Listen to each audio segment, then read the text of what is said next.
Hi everyone, in front of me I've got OPPO Reno15 FS, and let me share with you how to allow unknown sources on this device.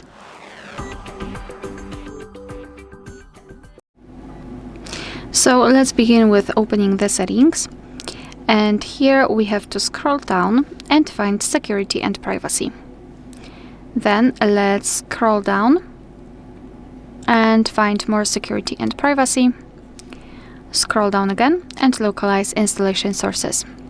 So right here we've got the list of apps which are allowed or not allowed to install some content, and of course we can change it. So let's pretend I'd like to download the app from Chrome, so from the browser, from a specific website. So all I have to do is to find the Chrome as app on the list and tap on the switcher next to it. Your device will ask you whether you really want to do it, because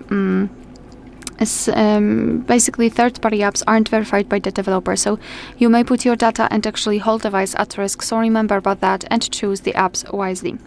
Tap on allowed if you're ready, and as you can see now it is active, which means that we can download something from Chrome. Of course you can always remove previously granted permissions just by tapping on the switcher right here. Alright, so that will be all. Thank you so much for watching. Please hit the subscribe button and leave the thumbs up.